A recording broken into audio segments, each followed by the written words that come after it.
Gracias a Dios, hermanos, un gusto verles en esta mañana, qué bueno que nos damos cita. Y bueno, vamos a continuar en esta oportunidad compartiendo nuestra serie temática que tiene por título El Camino de la Cruz, el Camino de la Cruz.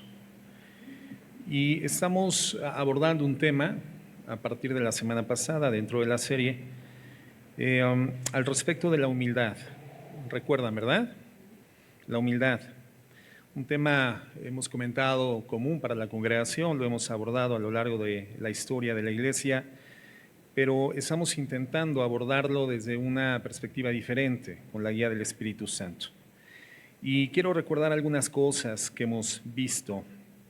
Hemos visto que el Señor nos lleva precisamente a identificar la vida cristiana desde la perspectiva, desde la óptica de la encarnación de nuestro Señor Jesucristo y de su obra en la cruz del Calvario, ¿no? Por eso la importancia de identificar la necesidad de caminar hacia la cruz. El Señor Jesucristo dijo: cualquiera que quiera ser mi discípulo y seguirme, niéguese a sí mismo, cargue su cruz todos los días y entonces podrá seguirme.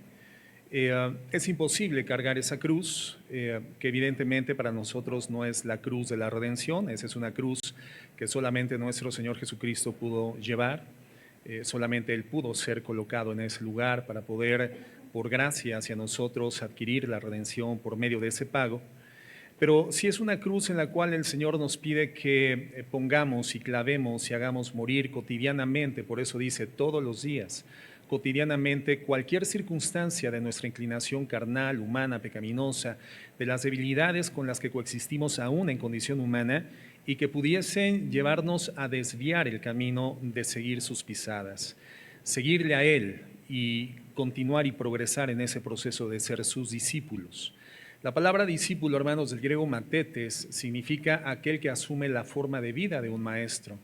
Entonces, nuestro caminar en la vida de fe en esta tierra, una vez que hemos conocido al Señor, le hemos recibido en el corazón, nos ha constituido en sus hijos, es reproducir su forma de vida, su forma de pensamiento, su forma de hablar, su forma de actuar, su forma de pensar, dilucidar y tomar decisiones en la vida. Él es nuestro modelo.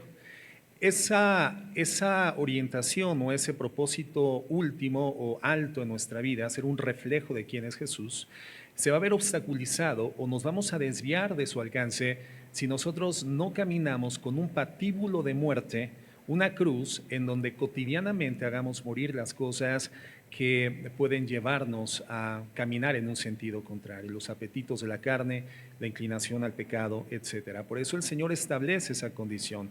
Tienes que negarte a ti mismo primeramente, ¿no? Ya no vivimos más nosotros, dice la Biblia, mas ahora Cristo vive en nosotros. Es decir, hay un cambio de condición, hay un cambio de naturaleza, hay un nuevo nacimiento, hay una situación espiritual nueva y en base a esa circunstancia nueva, esa regeneración, tiene que ser definida nuestra forma de vida.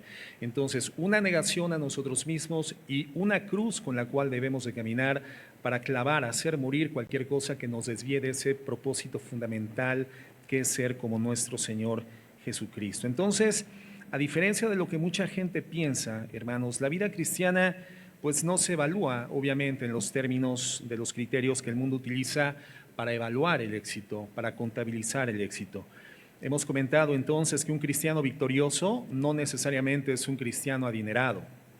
Un cristiano que vive en victoria no necesariamente es una persona próspera en lo material o libre de problemas, o una persona que les ha allanado permanentemente el camino para no ser obstaculizado o no experimentar sufrimiento o aflicción en la tierra. Entendemos que el camino de la cruz involucra inequívocamente, inevitablemente la aflicción. Y por eso la gente no entiende lo que significa la vida cristiana. Por eso, como dice la palabra de la cruz es locura para los que se pierden, pero es poder de vida eterna para los que hemos creído en ese evangelio y hemos recibido la salvación. Pero es locura para aquel que se pierde. Entonces, la cruz tiene una palabra que transmite, un mensaje que transmite. Y el mensaje de la cruz es sacrificio como el mecanismo para poder experimentar la felicidad y el gozo.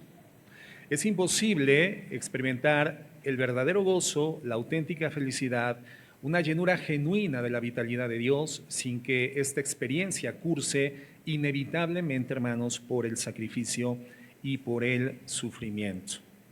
El Señor Jesucristo nos da testimonio de esto. ¿Por qué? Porque su vida fue así, una vida de servicio, de sacrificio impresionante, de entrega, de devoción. Pero nadie podría decir que la vida de Cristo no fue una vida llena de gozo, llena de paz, llena de felicidad. Creo que el modelo humano más alto de felicidad, gozo y realización plena es evidentemente la vida de nuestro Señor Jesucristo.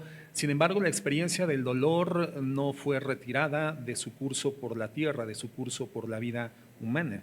El Señor dice en la Biblia que por el gozo puesto delante de Él, es decir, hay una perspectiva del gozo, y por esta perspectiva del gozo, donde Él enfocó su objetivo, por el gozo puesto delante de Él, sufrió la cruz y menospreció el oprobio. Tuvo que pasar por la cruz y por el oprobio, pero ante el gozo de la redención de la humanidad, ante el gozo de la fructividad espiritual a través de su sacrificio, este gozo le condujo a caminar a través de la cruz, sin renunciar a este camino inevitable. Entonces, el planteamiento de la teología de la cruz, hermanos, que es la teología bíblica, jamás nos lleva a pensar que el sufrimiento es algo a lo que podamos nosotros podamos escapar de ello, o podamos evadir el sufrimiento, o algo a lo que el Señor se comprometa liberarnos de la experiencia del dolor. Para nada. Al contrario, el dolor forma parte de la experiencia humana, nada más que ahora los cristianos sufrimos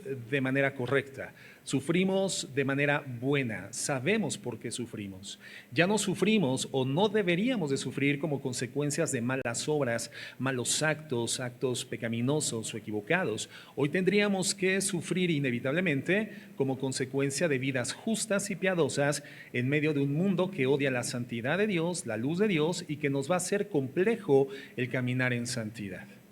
Por eso cuando vamos a comunidades u organizaciones que se autodefinen como cristianas, lo he comentado, y te dicen que ser cristiano significa que ya no vas a sufrir, que la vida te sonríe de aquí hasta el último día de tu existencia en la tierra, que ahora a todo mundo le vas a caer bien, que te van a llamar la monedita de oro porque todo mundo te va a querer, no habrá más problemas, no habrá pobreza, no habrá en circunstancias aflictivas, te están mintiendo, no es así. El sufrimiento es para los creyentes y los no creyentes, pero las causas del sufrimiento del cristiano son diferentes a las causas del sufrimiento del no creyente. Nosotros hoy sufrimos por la verdad, hoy sufrimos por la justicia, hoy sufrimos por vivir la vida cristiana en fidelidad a nuestro Señor en un mundo que odia la santidad de Cristo. Ese mundo que odia la santidad de Cristo es el que se va a encargar de hacernos el caminar algo aflictivo, algo difícil, algo no agradable por momentos. Pero en medio de esa aflicción, nosotros caminamos llenos del gozo de nuestro Señor. Esa es la teología de la cruz. Y comentábamos que el enemigo más frontal, más férreo y más peligroso de la humildad, ¿se acuerdan cuál es, hermanos? El orgullo, efectivamente. El orgullo, una condición natural a todos los seres humanos y contra la que tenemos que estar lidiando de forma constante. ¿Se acuerdan de la definición de orgullo que dábamos? Decíamos que el orgullo es un exceso de estimación hacia uno mismo y hacia los méritos propios, por los cuales las personas desarrollamos un sentimiento de superioridad hacia los demás. Entonces, el problema no es que tengamos estima por nosotros, sino que tengamos una estima excedente, un exceso de estima que nos lleva definitivamente a espaldarear todo lo que somos, todo lo que tenemos, todo lo que hacemos, y nos lleva a una condición de desproporción, de desbalance sobre nuestra autopercepción. ¿Cómo hacemos visible el orgullo? A través de una conducta arrogante. La arrogancia es la parte visible del orgullo, decíamos la semana pasada. Por lo tanto, una persona arrogante es alguien que está mostrando constantemente su orgullo. Pero bueno, ese fue el tema de la semana pasada. Definimos primeramente lo que es orgullo para poder entonces abordar directamente qué es la humildad. Y es lo que vamos primeramente, Dios, a estudiar en esta mañana. Muy bien. ¿Trajeron su pluma y sus cuadernos, hermanos? ¿Sí? Pero acuérdense que venimos a la iglesia a un salón de clases y venimos y tomamos nota, ¿verdad? La materia fundamental de nuestro estudio es Jesucristo, el libro de texto es la Biblia y el maestro es el Espíritu Santo. Entonces, tenemos que ser diligentes, tomar nuestras notas para poder repasar en casa. Bien, un escritor cristiano llamado C.S. Lewis, fíjate cómo define la humildad de manera muy, muy clara y por eso lo cito. Dice, la humildad no es pensar menos de ti mismo. Y podríamos pensar eso porque si bien el orgullo entonces es tener un exceso de estima sobre nosotros, equivocadamente podríamos llegar a concluir que la humildad de forma directa y contraria tendría que consistir en pensar menos al respecto de nosotros mismos. Pero C.S. Lewis dice lo siguiente, no, la humildad no es eso, la humildad es pensar menos en ti mismo. No es pensar menos de ti mismo, sino más bien pensar menos en ti mismo. Y hay quienes creen que la humildad es un problema de autoestima, es decir, yo debo de tener una disminución o un decline en mi autopercepción, en mi autoestima para poder vivir una vida de humildad. Es decir, yo tendría que creer que soy menos que los demás o que valgo menos que los demás o que no soy tan importante como los demás o que no merezco como los demás merecen para tener una vida de humildad. Y la humildad bíblica, hermanos, no es eso. La Biblia cuando trata el tema de la humildad evidentemente no se está refiriendo a eso. De hecho, Jesucristo, hermano, ha sido la persona más humilde que ha caminado sobre la faz de la tierra y Él no pensaba de sí mismo en menor proporción de lo que realmente era. El Señor no tenía un problema de subestima, el Señor no tenía un problema de autopercepción, Él no tenía una percepción menor de sí mismo en relación a lo que realmente era. De hecho, la persona más equilibrada psicológicamente, más equilibrada moralmente sobre la tierra ha sido nuestro Señor Jesucristo. Él sabía perfectamente quién era, pero a pesar de saber quién era el Hijo de Dios, Dios en la carne, Él decidió actuar de una forma en la que siempre le dio el paso primeramente a los demás y después Él. Eso es humildad, es tener una percepción coherente de quién eres y entonces tu vida ponerla al servicio de alguien más. Eso es humildad. Entonces, el humilde no es el que piensa menos de sí mismo, sino el que piensa menos en sí mismo y dispone más bien su enfoque para poder orientarlo, pensar en los demás. Estamos entendiendo esto, ¿verdad? Entonces, Jesús pensó más en las necesidades de nosotros como pecadores, y eso lo entendemos perfectamente bien las personas que ya somos bendecidas con la gracia de la redención. Él pensó antes en la condición pecaminosa que nos confinaba a un destino eterno separados de Dios, antes que pensar en su propia gloria como Rey eterno del universo, como Rey eterno de la creación. Pensó en nosotros, hermanos, y no en Él. Y eso lo hace para nosotros el más excelso ejemplo de humildad. Entonces, la humildad requiere de no tener problemas de autopercepción, porque tanto el orgullo es un problema de autopercepción, es una distorsión de la realidad y la percepción de mí mismo hacia la realidad o de la realidad, y el orgullo, hermanos, perdón, y la humildad podríamos confundirla también con un equívoco en la autopercepción y llevarnos a una disminución en la autoconsideración. Eso no es la humildad. La humildad involucra saber quién soy realmente y en base a lo que soy, identificar las vías, las formas correctas, eficaces de poner mi vida al servicio de alguien más. Eso es la humildad. Entonces, si definimos de esta forma la humildad, entendemos que es una virtud. La humildad es una virtud que consiste en el conocimiento de nuestras propias limitaciones. Tenemos que conocer cuáles son nuestras limitaciones, cuáles son nuestras debilidades y entonces obrar de acuerdo a esas limitaciones y obrar de acuerdo a esas debilidades. Quiere decir entonces que la humildad es la verdad acerca de nosotros mismos. Eso es la humildad. Recuerdan que comentábamos la semana pasada que el orgullo es un autoengaño, ¿verdad? Y la humildad entonces es la realidad, es la verdad de quiénes somos realmente nosotros mismos. Fíjense en esta definición sobre la humildad que encontré en un diccionario bíblico y dice así: la humildad es la actitud adecuada de los seres humanos hacia su creador. Es la actitud correcta de los seres humanos hacia su creador. Es una conciencia agradecida y espontánea de que la vida es un regalo y se manifiesta con un reconocimiento sin rencor, sin hipocresía, de la dependencia absoluta de Dios. Una persona humilde no se siente desvalido por Dios, no se siente en controversia de intereses con Dios o en un problema de identidad hacia lo que Dios le ha provisto. Es una persona que se sabe sentir contenta con el escenario de circunstancias en las que Dios ha permitido que su vida se desarrolle. Y por eso la palabra de Dios, o más bien esta definición en base a la palabra de Dios, nos dice que es una actitud agradecida y espontánea hacia el regalo que Dios nos da, la vida misma, y se manifiesta sin rencor y sin hipocresía y con total y absoluta dependencia de Dios. Creo que es una definición correcta.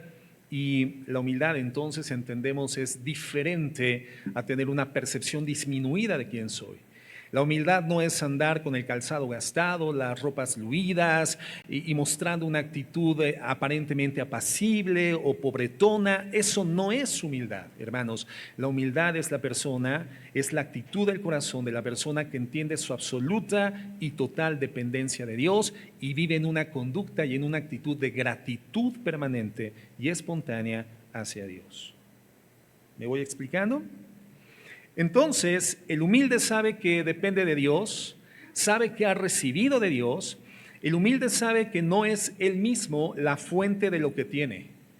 El humilde sabe que él no es la fuente de lo que sabe, no es la fuente de lo que es, no es la fuente de nada. El humilde se somete, por lo tanto, de forma voluntaria a la voluntad y a la dirección soberana de Dios. Fíjate lo que dice Proverbios 1:7, un texto bíblico que creo que es conocido de todos y tendrá que ser uno de los áureos, ¿verdad? De los que forman parte del depósito permanente. Dice: el principio de la sabiduría es el temor de Jehová, y los insensatos desprecian la sabiduría y la enseñanza. Entonces entendemos que en la segunda parte del versículo están ubicados los soberbios, los orgullosos, los altaneros, aquellos que elevan su vista y ven a la gente por debajo del hombro, cosas que Dios abomina y Dios odia, como ya veíamos la semana pasada. Pero del otro lado tendríamos que estar todos los hijos de Dios, aquellos que vivimos en sabiduría porque vivimos en el principio fundamental del temor de Jehová. Entonces, la sabiduría es el resultado de comenzar a reverenciar a Dios. Eso significa temor de Jehová. Una vida de reverencia con humildad hacia Dios, sabiendo que es Él quien crea. Es Dios quien redime, es Dios quien sostiene, es Dios quien provee y es Dios quien gobierna. Cuando tenemos esta conciencia de la realidad en estado redimido, entonces nuestra vida comienza a caminar en esa dirección. Nuestra vida comienza a ser la vida de gente humilde. En ese sentido, la humildad entonces es, ¿qué cosa, hermanos? Es la realidad. La humildad es la verdad acerca de nosotros mismos, es autohonestidad, por decirlo de alguna forma, es ser honestos con nosotros mismos sobre lo que somos delante de Dios, sobre lo que somos delante de los demás, y en términos concretos, hermanos, eso es humildad. ¿Qué pasa si nos autoapreciamos más de lo que somos? ¿En qué nos vamos a convertir, hermanos? ¿En qué? En soberbios, en orgullos, ¿verdad? En gente petulante, gente engreída, gente altanera. Pero si nos vemos como Dios nos ve, ¿en qué nos vamos a convertir, hermanos? En gente humilde, efectivamente. Entonces, cuando sabemos que Dios nos ha redimido y nos ha convertido en sus hijos, esto, hermano, jamás tendría que provocar en nosotros un sentido de superioridad respecto de las personas que están en ignorancia todavía y no han experimentado aún la redención por la gracia y que viven, por ejemplo, sumidos en la religiosidad o sumidos en la idolatría. ¿Cuál es el sentir que se despierta en tu corazón cuando tratas, cuando te vinculas, cuando estás en esta vinculación social con las personas de tu familia, por ejemplo, que todavía no son redimidas, que aún no han sido conversas a Cristo, que ya les has predicado el Evangelio, pero que en alguna forma han persistido en estas conductas religiosas idolátricas que evidentemente no son agradables a Dios? ¿Cuál es la actitud de tu corazón hacia ellos? O cuando ves la idolatría diseminada de tantas formas diversas en la comunidad, en la sociedad, en la convivencia cotidiana con la gente, cuando se celebran, por ejemplo, en nuestro bello Uruapan, estas fiestas patronales, que parece que hay más patronos que días del año, hermanos, ¿verdad? Cohetes y fuegos pirotécnicos y calles cerradas, y esto que hace tan desagradable y tan complicada la vida, mira, ahí está, por ejemplo, ¿no? Originado todo en qué? En la idolatría. ¿Cuál es el sentir de tu corazón? ¿Cuál es la percepción que hay en tu alma hacia esas circunstancias? ¿Hay una percepción que genera en ti molestia, indignación? ¿Hay algo que genera en ti una especie de repudio y rechazo hacia la gente? La gente que participa en esas cosas, hermano, entonces estás incidiendo en un problema de soberbia, de orgullo, de petulancia. Obviamente son circunstancias desagradables, denesnables, la idolatría es 100% diabólica, es algo que al igual que Dios lo odia, nosotros tendríamos que odiarlo, pero Dios no odia a esa gente, Dios odia la idolatría, Dios dio la vida de su Hijo Jesucristo por esa gente. Entonces nosotros tendríamos que llevar en oración a esas personas, tendríamos que llevar en oración a nuestra comunidad, a nuestra ciudad, siendo que está profundamente lacerada por este tipo de problemática religiosa, idolátrica, espiritual. Entonces podemos incidir de manera muy fácil en conductas y actitudes de soberbia, creyendo que somos humildes. Pero la humildad consiste en saber que no somos la fuente de nada de lo que somos, hermanos. No somos la fuente de nada de lo que tenemos, no somos la fuente de nada de lo que sabemos, no somos la fuente de nada. La fuente es Dios. Y Dios ha abierto esa fuente de misericordia y de gracia por el puro afecto de su voluntad. Y la misma actitud de compasión que derivó en el acto sacrificial de Cristo en la cruz del Calvario por los perdidos, tendría que ser nuestro sentir hacia la gente que vive en la ignorancia del Evangelio. Pero es muy fácil, hermanos, incidir en conductas orgullosas. Dios ha amado a la humanidad y lo ha demostrado a través de un acto inobjetable. La vida de su Hijo Jesucristo, hermano, muriendo por nosotros, por todos nosotros, en la cruz del Calvario, para que todo aquel que en Él cree no se pierda, mas tenga la vida eterna. Por lo tanto, hermano, nuestra salvación no es el resultado de nuestro empeño, esfuerzo o mérito, hermano. Es el resultado de su amor inmensurable, es el resultado de su gracia. Somos el resultado de la gracia de Dios. ¿Y cómo entendemos la gracia? La gracia es la acción de otorgar a alguien algo que no merece, algo que no tiene la capacidad de pago y entonces se le da gratuito. Eso es gracia. Nosotros no merecíamos, hermanos, la gracia de Dios, no merecíamos la salvación y entonces Dios nos la entrega gratuita. Pero no por gratuita, careciente de pago, sino que el pago no lo pagamos nosotros, el pago fue cubierto plenamente por Jesucristo en la cruz del Calvario. Él hace una intermediación judicial, hermano, que logra darnos una cobertura a todos aquellos que en Él creemos, en el mensaje del Evangelio. ¿Y qué es la misericordia? Bueno, la misericordia es el acto de retraer la aplicación de la justicia a alguien que merece ser castigado por ella, por la justicia. Entonces, Dios nos otorga gracia y nos otorga misericordia, no porque haya pasado por alto la justicia, sino porque la justicia no fue aplicada sobre nosotros por gracia, por misericordia fue aplicada sobre Jesucristo. Somos el resultado de la gracia y de la misericordia de Dios. Entonces, si la salvación es algo que hemos recibido de Dios, no es algo, hermano, que hayamos adquirido por mérito, por pago, por prestigio, por esfuerzo, por mérito humano, ¿dónde está la jactancia ante las personas que no conocen de Él? ¿Cuál tendría que ser la actitud de una iglesia cristiana? ¿Cómo tendría que derivarse esta realidad en la que vivimos, la realidad de la gracia y la misericordia de Dios hacia la gente inconversa? ¿Cómo tendría que derivarse? ¿Quién me dice? ¿Perdón? ¿Y cómo manifestamos esa gracia hacia la gente? ¿Con amor? A ver, hermano Julio, más fuerte. Compartiendo el Evangelio. Predicando, exactamente, hermana Marta. Predicando el Evangelio a los perdidos, hermanos. Así es. ¿Y cuándo predicas el evangelio a un perdido? Cuando lo amas. Y por eso seguramente le has predicado el evangelio a tus hijos que no se han convertido a Jesucristo, o a tus seres cercanos, a tus papás, a tus primos, hermanos, etcétera.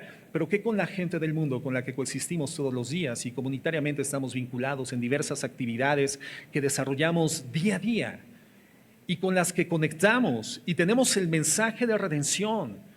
La pregunta es, ¿por qué no llevamos a esa gente al conocimiento del evangelio? ¿Cuál sería la respuesta? Porque no la amamos. Porque no la amamos. Y de tal manera amó Dios al mundo que dio a su Hijo Jesucristo para que todo aquel que en Él cree no se pierda, mas tenga la vida eterna. Entonces, ¿no tendría esto que derivar, hermanos, en una disminución del orgullo, la petulancia espiritual de nuestra condición redimida? Romper un poco la esfera del cristianismo en el que habitualmente nos desenvolvemos y llevar el evangelio, porque para eso permanecemos en la tierra. Bueno, eso es caminar hacia la cruz. Eso es caminar hacia el sacrificio que involucra llevar al conocimiento de Cristo una persona que probablemente no va a manifestar una actitud abierta hacia el mensaje, pero aún así, hermano, tú oras por la persona y le llevas al conocimiento del evangelio que ha cambiado y ha transformado tu vida. ¿Cuántas personas sabemos aquí en Uruapan, hermanos? ¿Saben el número promedio de habitantes? O no promedio, sino aproximado de habitantes de acuerdo al último censo. 350,000, cercanos a los 400,000 habitantes, hermanos. Ahora, si nosotros hiciéramos una sumatoria de todos los cristianos, de todas las denominaciones que habitamos en esta ciudad, ¿cuántos cristianos crees que podamos ser?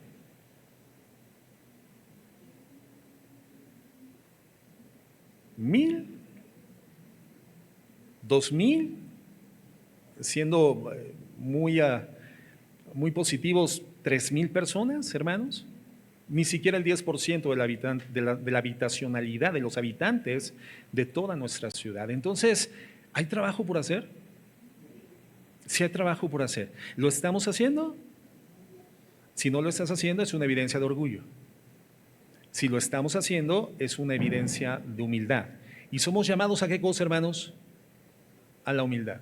¿Con cuántas personas convives todos los días? Confluyes, no cristianas, en tu medio ambiente social, en tu trabajo, en tu negocio, en tu empresa, en tu comercio, en tus estudios, en tu universidad.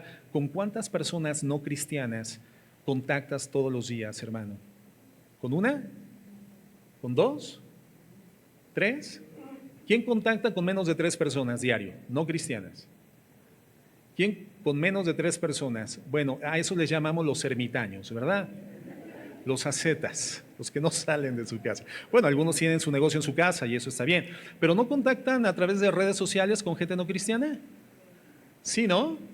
A ver, entonces, hablando de forma directa y redes sociales, ¿quién contacta con menos de 3 personas diarias? Menos de 5. ¿Quién contacta con más de 5 personas diarias?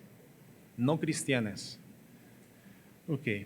¿Y a cuántas de esas personas no cristianas con las que contactas diarios, pueden ser tal vez las mismas o diferentes personas, les hemos predicado el evangelio? Bueno, entonces caminemos hacia la humildad. La humildad es el camino hacia la cruz, hermanos, y creo que es un aspecto que evidentemente nos atañe directamente a todos nosotros. La salvación entonces, como dice la Biblia, no es por obras. ¿Para qué? Para que nadie se gloríe. Y los discípulos de Jesús, hermanos, durante la última semana de la estadía de Cristo en la tierra, ya estando Cristo cerca de Jerusalén, próximo a la crucifixión, nos presentan esta maravillosa escena, hermanos, que vamos a leer a continuación. Marcos 10:35. Fíjate lo que dice este pasaje del Nuevo Testamento. Marcos 10:35.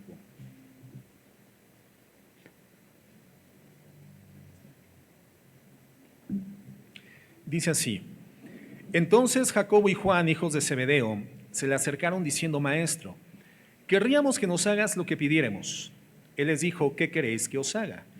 Ellos le dijeron: concédenos que en tu gloria nos sentemos el uno a tu derecha y el otro a tu izquierda. Entonces Jesús les dijo: no saben lo que piden. No saben lo que piden. ¿Pueden acaso beber del vaso que yo bebo o ser bautizados con el bautismo con que yo seré bautizado? Ellos dijeron: podemos. Jesús les dijo: a la verdad el vaso que yo bebo, beberéis, y con el bautismo con el que yo soy bautizado seréis bautizados. Pero el sentarse a mi derecha y a mi izquierda no es mío darlo, sino para aquellos para quienes está preparado. Y cuando lo oyeron los 10 restantes de los 12 discípulos, comenzaron a enojarse contra Jacobo y contra Juan. La pregunta es, ¿por qué se enojaron contra Jacobo y contra Juan? ¿Por la impertinencia, la petulancia, el ensoberbecimiento, el orgullo del planteamiento de estos dos discípulos? ¿Se indignaron porque lo que estaban pidiendo hablaba precisamente de este corazón orgulloso en ellos? ¿O se enojaron porque se anticiparon y le pidieron algo que también prevalecía en el corazón de ellos? ¿Qué provocó el enojo en estos 10? Precisamente eso, hermanos, que ellos no tomaron la iniciativa y entonces dos se les anticiparon pidiéndole al Señor algo que todos anhelaban orgullosamente en su corazón. Entonces estos discípulos habían caminado con Jesús a lo largo de más de 3 años, hermanos, viendo el ejemplo de Cristo, un ejemplo de entrega, sacrificio, devoción, humildad, negación a Él mismo. Y ellos simplemente pensando que se encaminaban a Jerusalén y que seguramente en alguna forma Cristo estaba próximo a establecer su gobierno político en la tierra, comenzaron a hacer peticiones, hermanos, pidieron posiciones preeminentes al lado del Señor, en vez de poner sus deseos y expectativas en las manos de Cristo y en la voluntad enteramente perfecta de su Maestro. No, ellos deseaban ser preeminentes y ser prominentes en el gobierno del Mesías. Esa es la actitud normal, hermanos, la actitud típica, digamos, de la condición humana. Deseamos tener más, y el problema no es tanto tener más, sino por las razones equivocadas, por los motivos equivocados. Y teniendo como fundamento todo lo que pensamos de nosotros mismos, lo que creemos que podemos ser, merecemos de esta tierra, de estas condiciones, lo que merecemos de la circunstancia, entonces establecemos nuestro esquema de aspiraciones y nuestros deseos de tener más se fundamentan en ello. Comúnmente pensamos en obtener una posición por el privilegio que ésta otorga, una posición por el prestigio o por el beneficio que la posición nos da. Y por supuesto entendemos que la posición es importante, pero lo es no por el privilegio o el prestigio que en sí puede conllevar. No, la posición es importante por la función que nos permite realizar, por la tarea que nos permite desarrollar.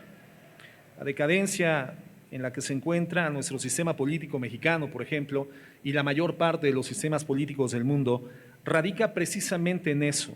Vivimos en un ambiente político que ha producido políticos que han visto la política como el medio más eficaz para obtener una posición que les da el prestigio, les da el privilegio y les da los beneficios. Es decir, la posición es el escenario ideal para servirse de la gente. Eso es la política en el país. Es una vergüenza, es una vergüenza.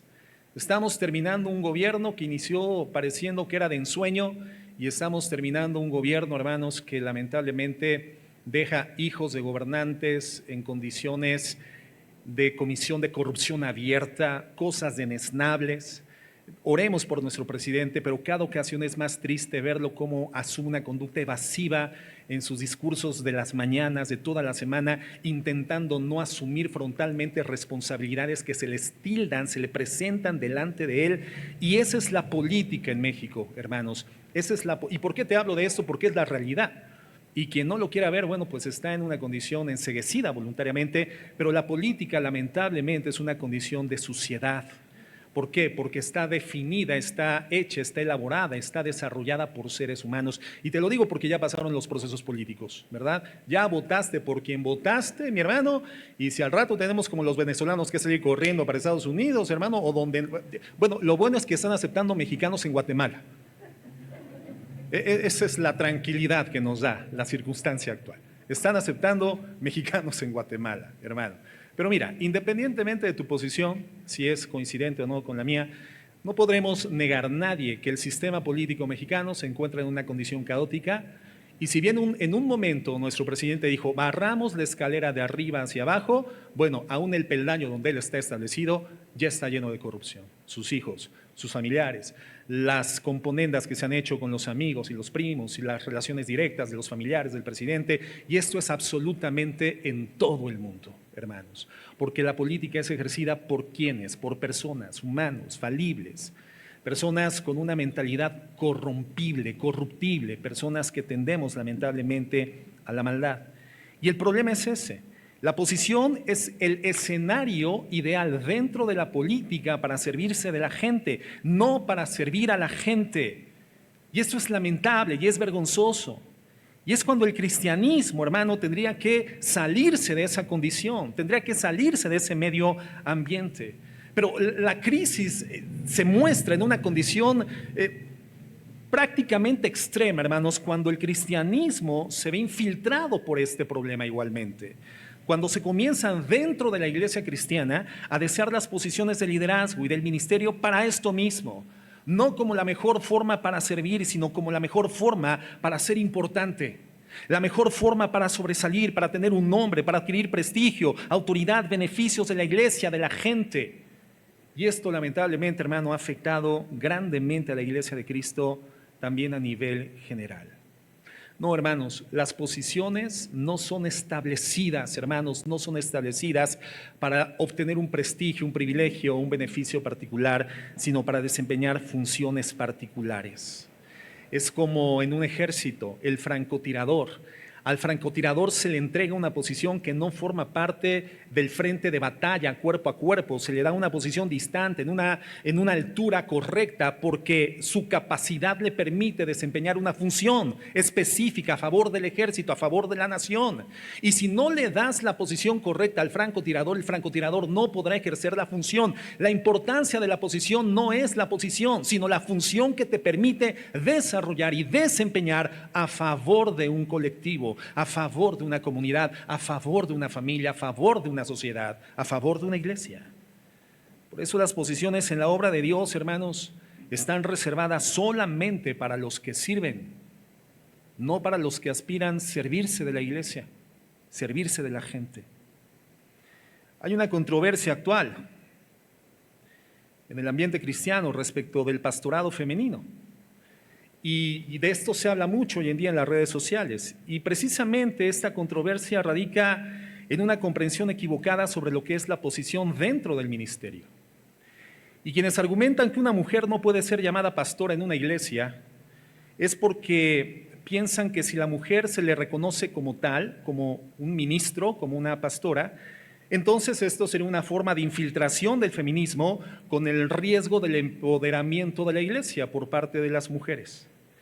El problema es que la mujer que ha sido llamada al ministerio y ha sido dotada espiritualmente para el ministerio, al igual que el varón, si es una mujer redimida y es correctamente discipulada en el conocimiento de la Biblia, jamás esa mujer, como tampoco tendría que suceder en el caso de los varones, jamás esa mujer va a desear el ministerio para empoderarse, sino ¿para qué? Para servir a la comunidad. Miren, Efesios 4:8, no lo tengo aquí, por favor. Vamos a Efesios 4. No lo tengo aquí en mis notas, pero vamos a leer juntos, porque es un tema de mucha controversia. Pero el problema radica precisamente en la equivocada percepción o esta definición distorsionada de lo que significa la posición o la autoridad o el ministerio mismo. Dice, por lo cual, subiendo a lo alto, llevó cautivo la cautividad y dio ¿qué cosa? ¿Dones? ¿A quiénes? Ahí está, pastor, a los hombres, no a las mujeres. ¿Dirá eso en el griego? Por eso es tan importante, hermanos, el tema de los idiomas originales de la Biblia, porque ahí la palabra hombres no está haciendo alusión a los varones. Es la palabra griega antropos. Andropos en el griego original y se traduce, se va castellanizando como antropos, de donde se traducen palabras como antropología. ¿Qué estudia la antropología, hermanos? Es el estudio de la condición humana, pero no por género, sino por especie. Por lo tanto, la palabra hombres ahí, del griego antropos, no significa varón, significa humanidad. Hombre, sin género, hombre o mujer, indistintamente. Entonces, de acuerdo a la Biblia, a quienes Dios les dio el doma, y la palabra don es doma, que significa una gracia, un regalo, una facultad operativa para la obra de Dios. A quienes Dios les dio doma o les dio dones, ¿a quienes? A los seres humanos, hombres y mujeres, no solamente varones. Ahora, continuemos, el versículo 8. No, ya sería el 9, por favor. Y eso de que subió, ¿qué es sino? Aquí entra en un paréntesis y después deriva nuevamente en el tratamiento del tema de los dones. Dice, y eso de que subió, ¿qué es sino que también había descendido primero a las partes más bajas de la tierra? 10. El que descendió es el mismo que también subió por encima de todos los cielos para llenarlo. Siguiente. Y él mismo, fíjate, y aquí retoma después del paréntesis el tema de los dones dados a los hombres. ¿Y en qué consisten estos dones operativos para la iglesia? Estos domas, estas gracias, dice, y él mismo constituyó a unos apóstoles, a otros profetas, a otros evangelistas, a otros pastores y maestros. Siguiente, por favor. A fin de perfeccionar a los santos para la obra del ministerio, para la edificación del cuerpo de Cristo. Entonces entendemos que la palabra dones habla de esas facultades espirituales en este contexto escritural que son necesarias para el ejercicio de la dinámica eclesiástica, particularmente dones asociados a la predicación, a la administración de la palabra, a la enseñanza escritural. Y por eso nos habla específicamente de evangelistas, maestros, pastores, apóstoles y profetas. Todos estos ministerios relacionados con la administración y la predicación de la palabra. ¿A quién Dios les dio estos dones? ¿A los varones o a las mujeres y a los hombres redimidos que formarían parte de la iglesia y que en la función en el ejercicio de estos dones particulares edificarían al cuerpo de Jesucristo? Entonces, ¿para quiénes son los dones? ¿Para los hombres o para las mujeres, hermanos? ¿Para los dos? ¿Para los dos? ¿Y de qué dones está hablando? Apóstoles, profetas, evangelistas, pastores y maestros. ¿En qué momento dice que la mujer puede ser evangelista pero no puede ser pastora? ¿Dónde lo dice la Escritura? ¿Dónde lo dice la palabra de Dios? ¿Dónde lo dice el contexto? No lo dice. Entonces, ¿quién es el que viene a decirte que una mujer no puede ser llamada pastora? ¿Por qué no puede ser llamada pastora? ¿Por qué? ¿Quién les dijo? ¿O dónde lo dice la Biblia? No lo dice la palabra de Dios. Porque el hombre entonces, y particularmente los varones, han contextualizado una forma de enseñanza fuera de la enseñanza y fuera del fundamento de la Biblia, porque han creído historiográficamente que si la mujer es llamada ministro de culto, reconocida como pastora dentro de una congregación, entonces el feminismo se va a ingresar a la congregación y la mujer va a terminar empoderada de los ministerios. Ahora, ¿hay ministerios empoderados por mujeres? Sí, es cierto, efectivamente, pero también hay ministerios empoderados por los hombres, ¿cierto o no? Y ambos son desbalances, ambos son desequilibrios y ambos se encuentran en condiciones pecaminosas. Por eso estoy acotando aquí en mi nota, cuando la mujer es redimida y cuando la mujer es correctamente discipulada en el conocimiento de la palabra de Dios, en la guía fundamental del Espíritu Santo, esa mujer no va a recibir el ministerio con el propósito de empoderarse de nada, sino con el propósito fundamental de servir a la iglesia, porque no ve la posición por el prestigio o por el privilegio o por el beneficio, ve la posición para poder servir, porque es la ubicación indispensable para poder ministrar, dar un servicio a la comunidad, a la gente, a la iglesia. ¿Qué es lo que hace una mujer cuando enseña la palabra de Dios, guiada por el Espíritu Santo? Enseña a los niños, enseña a otras mujeres de la congregación, cuando aconseja a los niños, cuando aconseja a las mujeres, cuando sana con la palabra de Dios, cuando fortalece a otros con la Biblia, cuando ora por otros y cuando ayuda a llevar las cargas de otros. Y lo hace con humildad y lo hace con amor y guiada y fortalecida por el Espíritu Santo. ¿Cómo se le llama a eso? A eso se le llama pastorear. ¿Cierto o no? Del griego poimen, que significa el que apacienta, el que alimenta, el que sobrelleva la carga, el que ayuda, el que convalida, el que es puntal. Esa es la función del pastor. Ahora, ¿hay mujeres que hacen eso dentro de una congregación? Claro que sí. ¿Cómo se le llama eso? Pastoreo. A eso se le llama pastoreo. ¿Por qué pueden hacer estas cosas? ¿Por ellas mismas? ¿O porque Dios les ha dado dones para hacerlo? Porque Dios les ha dado dones para hacerlo. ¿Lo hacen por ellas mismas o porque Dios les ha dado un llamado ministerial bíblico para que lo puedan desarrollar con decencia, con equilibrio, con humildad? Lo hacen porque han recibido un llamado directamente de parte de Dios. Ahora, esto no garantiza que no se incidan en desequilibrios y desbalances, como lamentablemente lo vemos, y hoy de manera muy dominante por vía de las redes sociales, la televisión, los medios masivos, hermanos. Si hay iglesias que lamentablemente están en desbalances, pero no solamente hacia el feminismo, sino también hacia el machismo. Y generalmente las comunidades cristianas que intentan subestimar la función que Dios ha dado por llamamiento y por dones a la mujer en las iglesias son el ala machista de la iglesia cristiana. Y Dios nos llama a ser equilibrados, hermanos, a ser balanceados. Cuando una mujer, y así también tendría que ser con los hombres, hace estas cosas, funciones del pastoreo dentro de la iglesia, y lo hace con esta actitud de humildad, de amor, de servicio, con sujeción voluntaria a sus autoridades, a su esposo, y si es la esposa del pastor, al pastor de la congregación también en casa y dentro de la iglesia, lo menos que le interesa a esa hermana, a esa mujer, es que le digan pastora o no. No le interesa que le digan pastora, pero lo que está haciendo es pastorear. Pero no le interesa que le digan pastoria, porque no le interesa la posición, hermano. No le interesa el nombre, le interesa el servicio, le interesa servir. Entonces, esto sucede en cualquier área de liderazgo. Esto sucede en el trabajo si eres jefe. Esto sucede en la empresa si eres el dueño. Esto sucede si eres esposo. Esto sucede si eres padre de familia. Cualquiera que sea el área de liderazgo donde Dios te ha ubicado, hermano, tú tienes que entender que la posición que el Señor te ha dado, hermano, hermana, tiene la proposición fundamental no de obtener, sino de dar. El propósito del servicio, hermano, es dar, y se requiere una posición para servir, claro que sí, pero no por la posición, sino por el servicio que te faculta para poder ministrar y darlo a los demás. Es como el cuerpo. Cada miembro de nuestro cuerpo está en la posición idónea para poder desempeñar un servicio a favor del cuerpo. Ningún miembro del cuerpo se sirve a sí mismo. Cada miembro del cuerpo sirve a los demás miembros del cuerpo. Y tienen la posición idónea para desempeñarse en ese servicio particular a favor del cuerpo, no para servirse del cuerpo, sino a favor del cuerpo.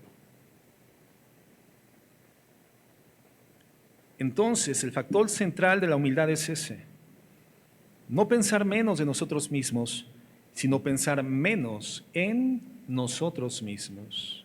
El enfoque de nuestro pensamiento tiene que ser los demás. Entonces, cuando Cristo tiene esta charla con los discípulos, bueno, si te das cuenta, Él no los reprende, Él no los regaña, sino que aprovecha la oportunidad para dar una enseñanza tremenda que ha trascendido las generaciones y que redefine qué es la grandeza, hermanos. Una redefinición de la grandeza. Fíjate lo que dice Marcos 10:41. ¿Cómo continúa la escena? ¿Y qué dice el Señor? Al oír esto, los 10 comenzaron a indignarse contra Jacobo y Juan. Y llamándolos junto a sí, Jesús les dijo: ¿sabéis que los que son reconocidos como gobernantes de los gentiles se enseñorean de ellos y que sus grandes ejercen autoridad sobre ellos? Pero entre vosotros no es así, sino que cualquiera de vosotros que desee llegar a ser grande, tú quieres llegar a ser grande, hermano, en una posición, ¿para qué es? Es para ser el servidor de los demás, para servir a los demás. Y cualquiera de vosotros que desee ser el primero también tendrá que ser el siervo de todos. ¿Para qué es la posición, hermanos? Para servir. ¿Para qué es la grandeza? Cualquiera que quiera ser grande tendrá que ser el servidor de todos. La grandeza es para servir. Cuando la grandeza deja de servir, se convierte en tiranía, hermanos, en dictadura. En eso se convierte. Y finalmente establece el modelo, porque ni aun el Hijo del Hombre vino para ser servido, sino para servir y para dar su vida en rescate por muchos. Entonces, la grandeza en el reino de los cielos no la definen las posiciones o las jerarquías. La grandeza en el reino de los cielos se define en función de nuestra disposición a servir a otros, a entregarnos por otros, a vivir nuestras vidas en función de otros, cualquiera que sea quien lo necesite, nuestras vidas en función del beneficio de alguien más. Y eso, hermano, comienza ¿en dónde? ¿Dónde comienza esa vida del reino, esa grandeza del reino? ¿Dónde comienza en la vida del creyente? En su casa, con su familia, con sus hijos. Entonces, ¿cuál es la función del jefe de familia? ¿Gritarle a la esposa, gritarle a los hijos, porque para eso es el hombre? ¿Tomar decisiones arbitrarias, autoritativas, dictatoriales, sin considerar las condiciones generales de la familia, sin considerar las sensibilidades de la esposa, las sensibilidades de los hijos. ¿Para qué se es jefe? ¿Para qué se es cabeza de hogar? ¿Para qué se es líder? ¿Por qué Dios te ha dado esa grandeza dentro de tu casa, hermano varón casado? ¿Por qué Dios te dio esa grandeza? Para servir a los demás, servir a tu esposa, servir a tus hijos. Pero continúa con la comunidad. ¿Por qué Dios te dio bienes económicos? ¿Por qué Dios te dio fuentes, la capacidad de ser una fuente de trabajo para darle un beneficio, un servicio a la comunidad? ¿Por qué Dios te ha dado riqueza a los hermanos que ostentan cierto grado de riqueza? ¿Para ti, para tu familia o para bendecir a la comunidad? ¿Para qué, hermano? ¿Para qué? Para bendecir a los demás. Para eso es la grandeza. La grandeza es para servir, iniciando por tu familia, continuando por la comunidad, siguiendo por tu iglesia. Pero primero la comunidad. ¿Por qué? Porque si tú dices que eres cristiano y no sirves a tu comunidad, ¿qué va a pensar la comunidad de tu cristianismo? ¿Cuándo va a querer venir a tu iglesia? Nunca. Esa bola de egoístas, esa bola de gente que se siente muy feliz. Ay, sí, viva Barney. No, hermano. No, hermano. Nuestro cristianismo es adiestrado, es capacitado, es acondicionado dentro de la congregación, pero para ser vivida fuera de la congregación. Si tu cristianismo no impacta la sociedad en la cual te desarrollas, tu iglesia no va a pasar de la cantidad de gente que asiste los domingos y los miércoles a la iglesia. Hoy preguntaba a la hermana Claudia, como siempre, ¿quién nos visita por primera vez? Y 2 personas levantaron la mano. Y hace un momento comentábamos que contactamos con más de 5 personas todos los días, y la mayoría de esas personas son diferentes. ¿Qué no tendría que esto representar el mejor escenario para impactar los corazones de esa gente usando la grandeza de la redención en servicio de los perdidos?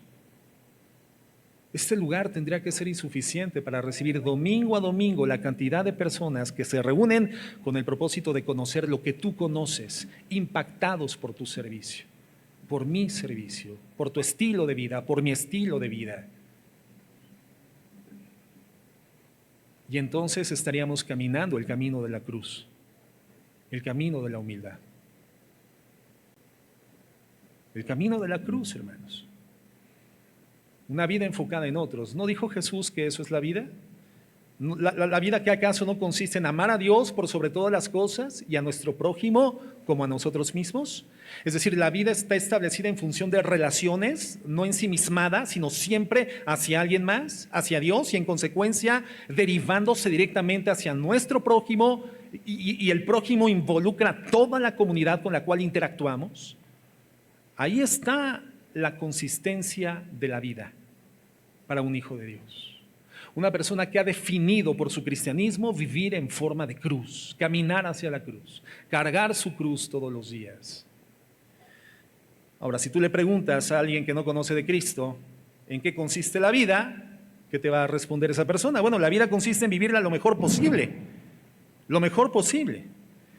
Y aún la gente que no lo expresara de esta forma, pero en la forma práctica de vida, nos demostraría lo contrario, ¿no? Porque la mayor parte de la gente vive detrás de ese propósito, hermano, vivir lo mejor posible. Hacer de mi vida lo más placentero posible, de este viaje llamado vida, lo más placentero posible. Si puedo viajar en pullman, ¿por qué voy en segunda? Yo me esfuerzo por viajar en pullman. ¿Alguien ha viajado en el pullman de un ferrocarril en alguna ocasión, hermanos? ¿En pullman? ¿Camerino? ¿Primera? ¿Segunda? ¿Tercera? Agarrado de la parte de atrás de la escalinata. ¿Nadie ha viajado en pullman? ¿No? Mi hermana. ¿Quién más? Mi hermano, mi hermana. Ahí está. ¿Alguien ha viajado en primera, en segunda, en tren? ¿Asiento de madera? Es incómodo. ¿Dónde preferimos viajar, hermano? En pullman. En pullman. Nosotros viajábamos de la Ciudad de México a Veracruz, hermano, con regularidad en tren, porque todavía estaban las vías férreas para pasajeros. Y bueno, había a veces para pullman, a veces para camerín. Nunca nos tocó viajar a nosotros en primera y en segunda, pero veíamos a la gente que entraba al vagón de primera y nosotros así como diciendo, yo voy al pullman, ¿verdad? Porque en el pullman pues había camas, había baño dentro de la cabina, pasaba un porter que te tocaba cuando ya estaba el desayuno, cuando estaba la cena o estaba la comida, si el viaje era largo, y era agradable. En cambio, los de primera y segunda, pues les tocaba bajarse del tren en las estaciones a comprar sus huevos cocidos y sus tortas y lo que vendieran en las estaciones. Pero viajar en Pullman era agradable. ¿Cómo crees que quiere viajar la gente en esta vida, hermano? En Pullman. ¿Para qué se esfuerza la gente? ¿Para qué trabaja? Para vivir bien. Esa es la mentalidad de la gente del mundo. Pero también es la mentalidad de una gran cantidad de cristianos, hermanos, que llenan los asientos de las iglesias todos los fines de semana. Ellos se esfuerzan por hacer de la vida lo más placentero posible, lo menos dolorosa posible, lo menos incómoda posible, donde se puedan satisfacer los deseos de la mejor forma, los apetitos y todo lo que los apetitos y deseos demanden cuando lo demanden. Hermanos, en términos reales, ¿vivimos así o no vivimos así?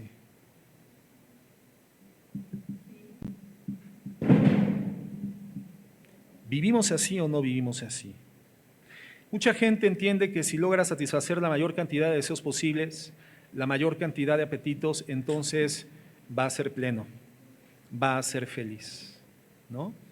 Y como la mayor parte de la gente en la tierra no puede adquirir los satisfactores con los que cree que va a ser pleno, entonces ve la vida de la gente que cree que es plena por los satisfactores que tiene o consume, y entonces dice, qué hermoso sería vivir como esa familia.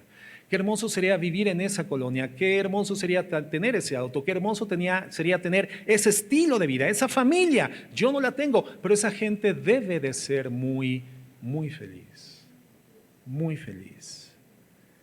Pero Cristo dice que la grandeza es definida de otra forma.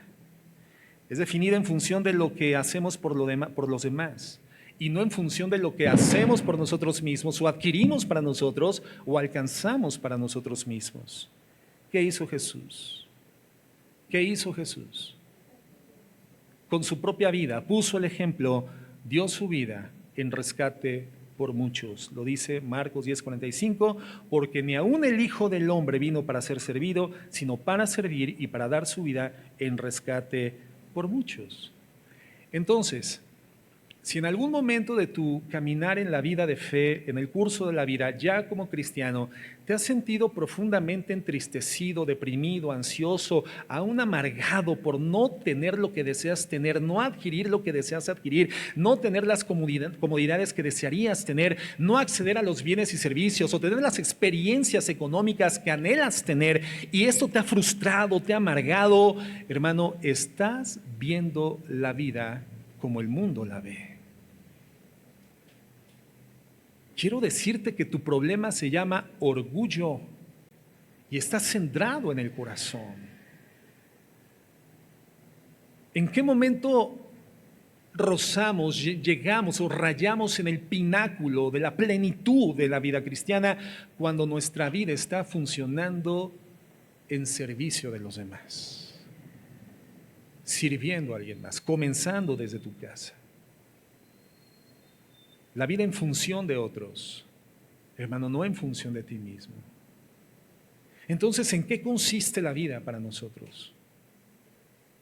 ¿Nuestra vida es en forma de cruz o nuestra vida sería deseable si adquiere la forma del placer, la forma de la comodidad?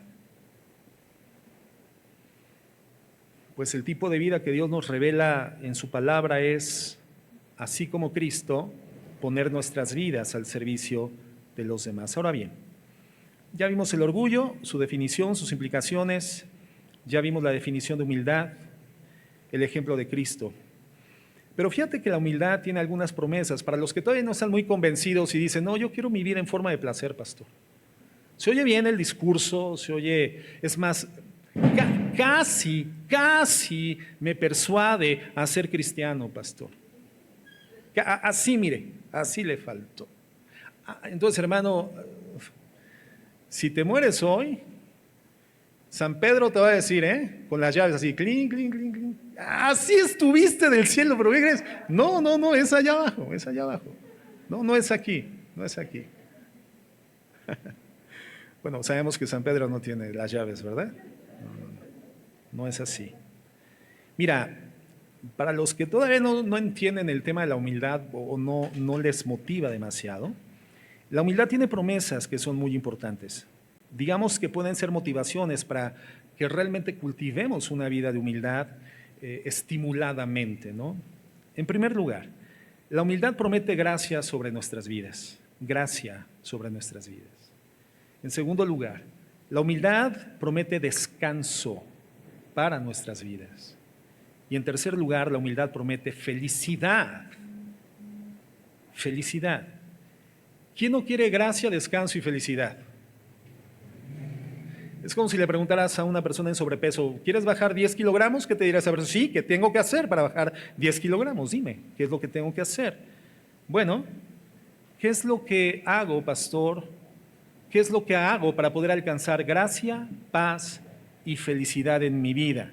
Bueno, hermano, pues la humildad promete esas cosas.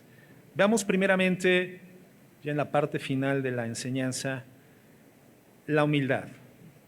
La humildad, que promete la gracia, la gracia. Isaías 66:2. Isaías 66:2. Dice, todo esto lo hizo mi mano, y así todas estas cosas llegaron a ser, declaró el Señor.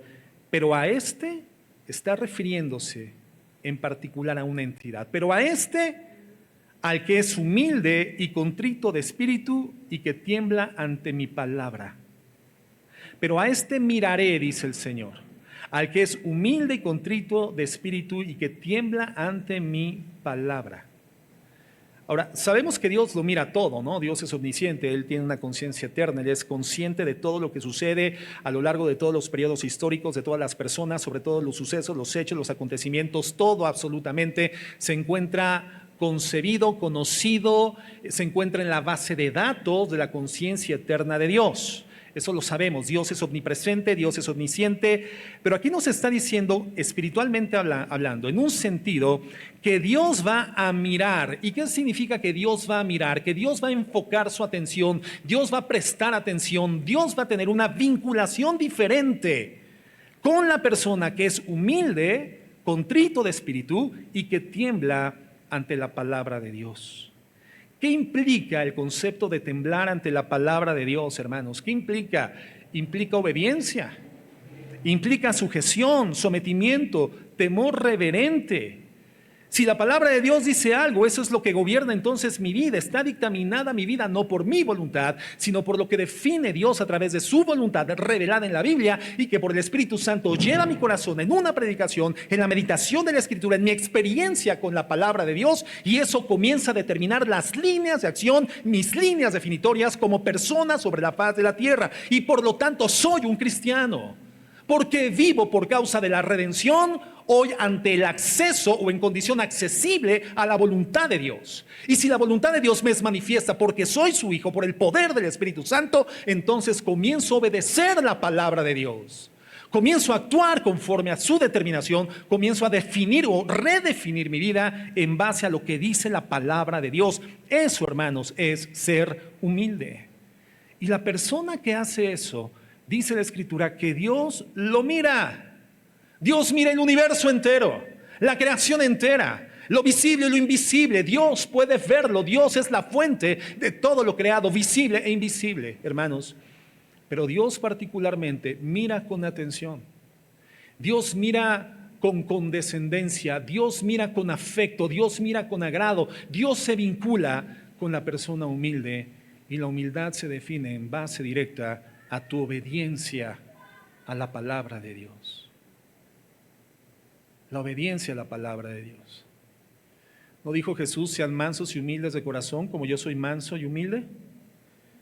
¿Y qué significa la palabra mansedumbre? Aceptar el gobierno de alguien sobre tu vida, eso es mansedumbre, es como el caballo manso.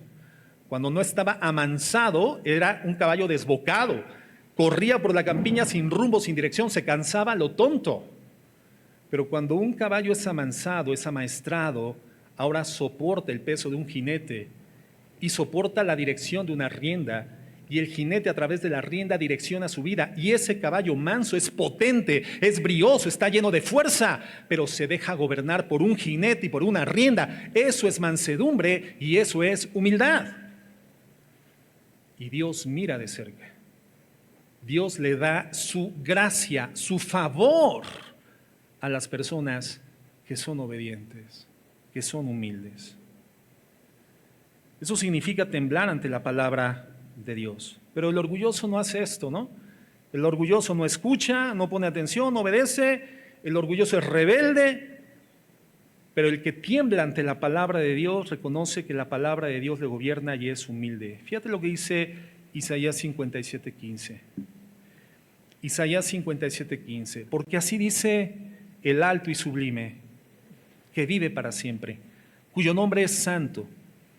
Habito en lo alto y santo, y también con el contrito y humilde de espíritu, para vivificar el espíritu de los humildes y para vivificar el corazón de los contritos. Ahora, Isaías, hermano, le predicó arrepentimiento al pueblo de Dios, ¿no? Durante mucho tiempo. Es decir, la predicación de Isaías fue un retorno hacia la obediencia al Señor. Y entonces lo que el Señor está diciendo, el que reconoce que está mal y vuelve de sus malos caminos humildemente a la obediencia a mi palabra, Él dice que va a vivificar el espíritu de los humildes y el corazón de los contritos. O sea, las personas humildes suelen ser personas que no están desanimadas, son personas que suelen tener vigor en su estado de ánimo, son personas anímicamente balanceadas y equilibradas. Las personas humildes suelen no tener cambios drásticos en sus estados de ánimo, no son bipolares, son personas que no tienen problemas de identidad, son personas balanceadas. Pero la persona que tiene altibajos constantes en su estado de ánimo, hermano, el problema es la falta de humildad, orgullo. ¿Crees que puedes continuar gobernando tu vida, definiendo los decálogos de conducta y de moral, que te conviene, que te apetece? Tú eres el dictador de tus normas, tú eres gobierno para ti mismo, tú eres Dios para ti mismo, tu vida es inestable. Pero el humilde, el que se vuelve al Señor, dice que Él le da nuevo espíritu a su vida. Él le da nuevo vigor a su vida.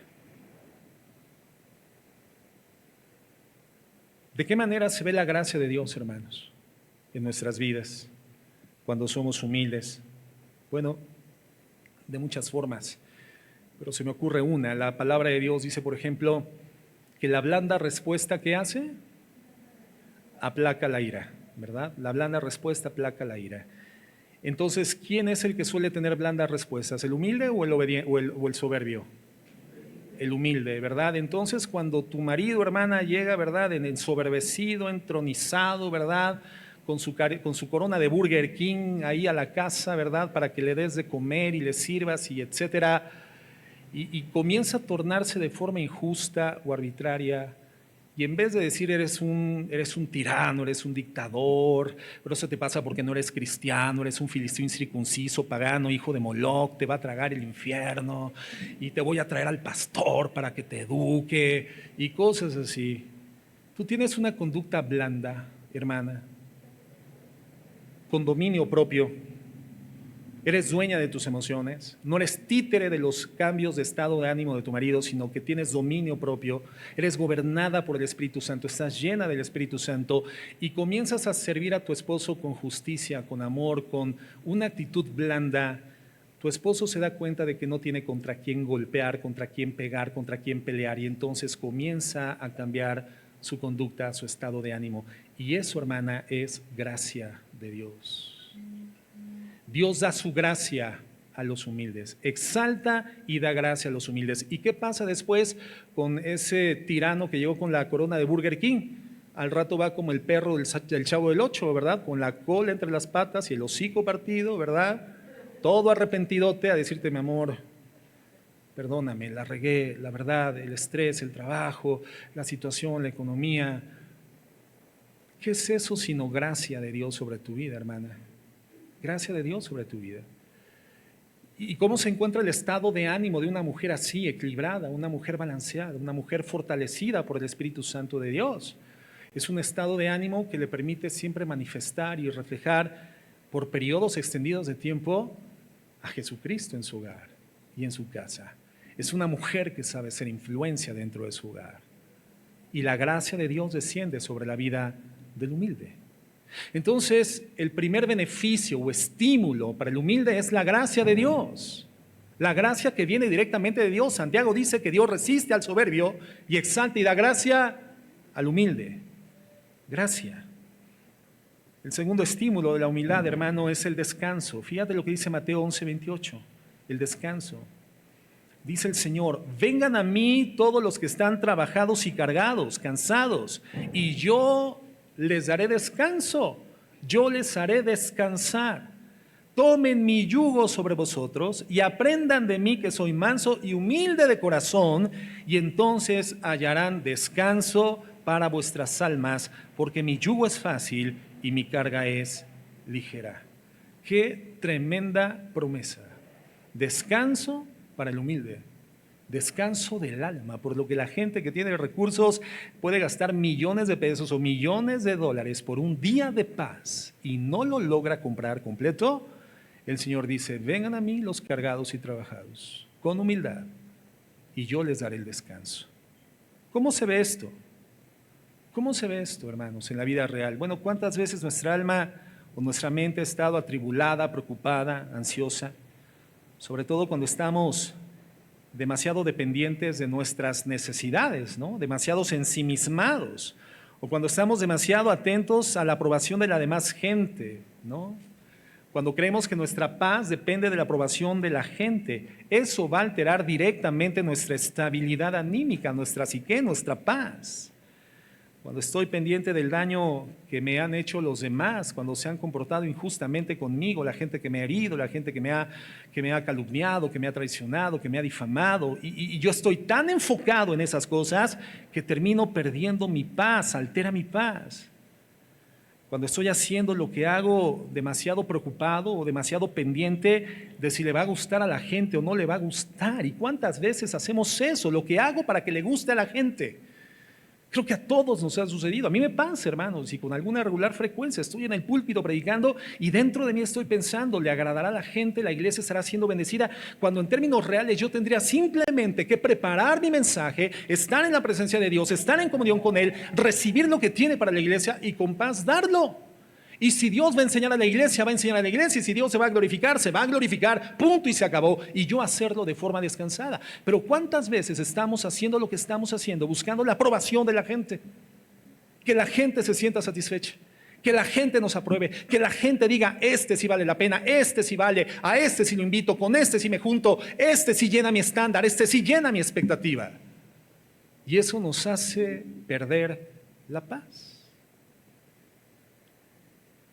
En las relaciones sociales, hermanos, en las relaciones familiares, dice el Señor: cuando somos mansos y humildes con los demás, entonces comenzamos a ser constructivos en nuestras relaciones. Las relaciones se edifican, hay paz para el alma. El Señor dice: sé humilde y sé manso de corazón. Déjate gobernar, así como el caballo. Acepta al jinete. ¿Quién es el jinete? El Espíritu Santo. Deja que te jinetee el Espíritu Santo y que te conduzca con la rienda. ¿Cuál es la rienda? La Biblia, la palabra de Dios, el Espíritu Santo gobernando tu vida a través de la Biblia. Y entonces tú, siendo obediente, ese caballo manso, ¿verdad? Ese caballo que se deja gobernar, se deja guiar, vas a llegar a un lugar seguro, vas a hacer tu trabajo, vas a ser productivo, vas a hallar alimento, vas a hallar pastos, nada te va a faltar. El Señor dice: yo te daré el descanso. Yo te haré descansar. Las almas entonces preocupadas y turbadas son orgullosas. Las almas que se creen autónomas, que quieren que todo funcione bien para ellas, que quieren controlar todas las cosas, que quieren tener siempre la razón en todo, tener siempre la verdad. Las personas que siempre quieren ser escuchadas, su opinión es la más importante. Bueno, ese es el camino para la intranquilidad, hermanos. Ese es el camino para la angustia, para la ansiedad. Pero la humildad promete descanso. Y por último, La humildad también promete felicidad. Juan 13, verso 14. Juan 13, verso 14 dice: pues si yo, el Señor, el Maestro, os lavé los pies, ustedes también deben lavarse los pies unos a otros. Porque les he dado ejemplo para que como yo os he hecho, ustedes también hagan. En verdad les digo, un siervo no es mayor que su Señor, ni un enviado es mayor que el que le envió. Si sabéis esto, ¿qué dice el Señor? ¿Serán qué? Serán felices si lo practican. Serán felices si lo practican. La humildad promete felicidad, pero sírvanse los unos a los otros. ¿En qué? En cosas sencillas, en cosas simples. Siempre privilegien a los demás, lo que hizo Jesús. Y se los ejemplifica en ese mismo pasaje. Y les dice, si saben esto, serán felices, practíquenlo. Entonces encontramos que hay felicidad en el servicio mutuo, hermanos. Mucha felicidad. El griego makarios, que significa muy dichoso y muy feliz. ¿Ya estás más estimulado para ser humilde, hermano, hermana? Gracia, paz y felicidad. ¿Quién necesita eso? Gracia, paz y felicidad. El camino es la cruz. El camino no es la evasión del sufrimiento, el escapismo de la experiencia del dolor. No. El camino es la cruz, es la obediencia al Señor. Es ser humilde y manso de corazón. Entonces, si la humildad me promete gracia, descanso y felicidad, pues la pregunta final sería, ¿cómo lo hago? ¿Cómo la cultivo? Bueno, en primer lugar, ¿qué dice la Escritura? Si tienes falta de sabiduría, pídesela a Dios. ¿Y cómo te la va a dar Dios? En abundancia y sin reproche. Entonces, si ya te has dado cuenta, hermano, que hay áreas de tu vida en donde se manifiesta claramente que eres una persona orgullosa, es decir, no eres una persona humilde, no que seas orgullosa en algunas áreas, sino que esas áreas particularmente manifiestan de forma clara que eres una persona arrogante, que no eres una persona humilde.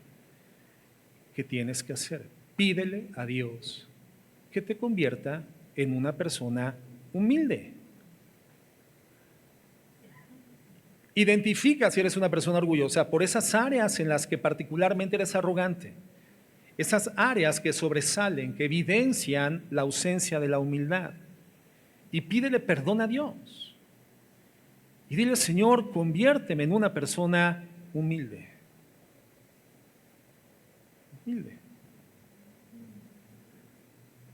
Ahora, ¿qué involucra la humildad? Sacrificio. Es decir, van a haber quebrantos. Entonces no voy a pedir al Señor que me haga humilde para que no me quebrante. No, Dios te va a quebrantar, aunque siga siendo orgulloso. Y es más, si eres orgulloso, más quebranto de parte de Dios. O sea, del quebranto no nos escapamos. El Señor no promete la ausencia del quebranto, del dolor, la experiencia de las dificultades, las adversidades. No, para nada. Pero si a partir de esas experiencias tú aprendes, tienes un aprendizaje del modelo de Cristo, entonces a través de esas circunstancias derivará en algo gloriosamente extraordinario que se llama humildad y mansedumbre. Entonces, número uno, pídele a Dios humildad. En segundo lugar, medita en tus insuficiencias. 1 Corintios 4:7, el Señor le dice a los corintios, bueno, Pablo le dice, si lo que tienen lo han recibido, entonces ¿de qué se jactan? No tienen nada que no hayan recibido. Entonces, ¿de qué te jactas? ¿Qué tienes, hermano, hermana, que Dios no te haya dado? ¿Qué? ¿Inteligencia? Dios te la dio. ¿Belleza? A ver, ¿dónde están los inteligentes? Levanten la mano los inteligentes. Con razón. Sí, ya ahora ya entiendo. A ver, ¿dónde están los inteligentes? No hay gente inteligente aquí. Todos son inteligentes, ¿sí o no? Todos tenemos un grado de inteligencia. No, es que soy humilde. No, es que la humildad no es pensar menos de ti, es pensar menos en ti. Pero no te subestimes. A ver, ¿dónde están los inteligentes? ¿Sí? Sí, claro. Ahora, no te jactes por ser inteligente, porque Dios te dio la inteligencia. ¿Eres bella, eres bello? A ver, levanten la mano las bellas y los bellos. Algunos necesitan ser humildes. No, no es cierto. A ver, levanten la mano los bellos y las bellas. ¿Por qué te jactas? Dios te dio la belleza. Si tienes belleza, Dios te dio la belleza. Los fuertes, ¿quiénes son fuertes? Como si, pastor, yo soy una persona, una mujer fuerte, soy un hombre fuerte. ¿Quién? ¿Quién es fuerte? Bueno, no te jactes, hermano, hermana, porque es Dios quien te da la fortaleza. ¿Quién tiene algún tipo de habilidad deportiva, artística, no sé, musical, escritura? ¿Quién tiene alguna habilidad?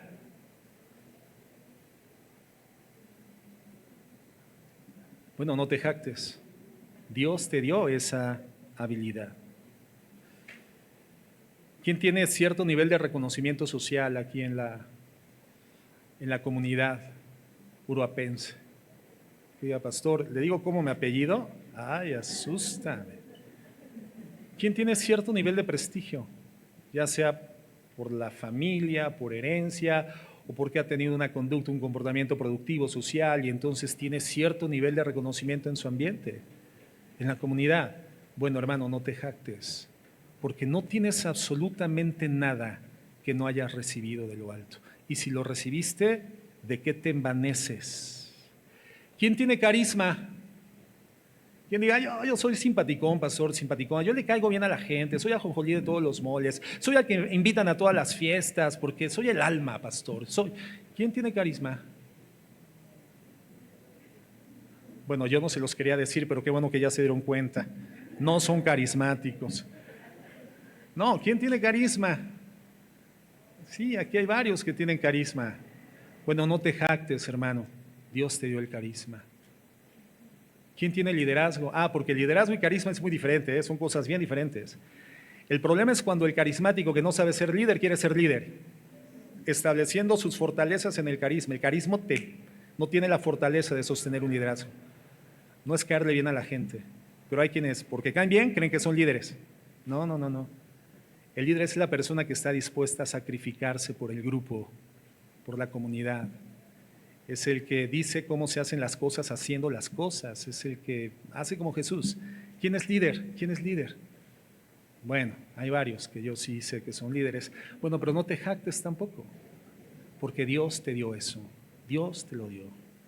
Entonces, cuando ponemos todo, hermanos, en la justa dimensión y vemos que no somos la fuente de lo que somos, lo que tenemos o lo que sabemos, sino que toda buena dádiva y todo don perfecto proviene del Dios de los cielos, del Dios de los espíritus, del Dios de las luces. Entonces, ¿de qué nos envanecemos? Nuestra vida comienza a entrar en una fase de equilibrio, de balance, de ecuanimidad mental. Cuando creemos que tenemos más, hermanos, de lo que realmente tenemos, o somos más de lo que realmente somos, o sabemos más de lo que realmente sabemos, nuestra vida se hunde en el orgullo, se hunde en el fracaso, hermanos.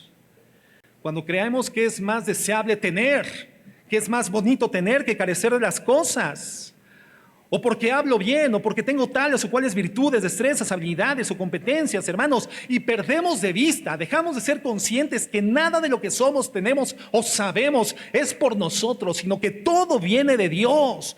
Entonces, hermanos, comienza la vida espiritual de responsabilidad. Sabemos que si tengo, soy o sé por la gracia de Dios, ahora con eso que Dios me dio, con eso que tengo, con eso que sé, con eso que soy, Dios me hace responsable, más responsable que los demás. ¿Por qué? Porque al que más se le da, más se le exige.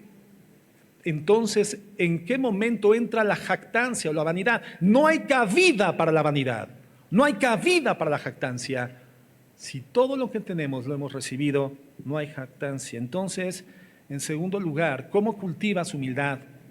¿Cómo cultivas humildad? En primer lugar, pídesela a Dios. En segundo lugar, medita en tus insuficiencias. Medita en tus insuficiencias. Y en tercer lugar, medita en tu pecaminosidad.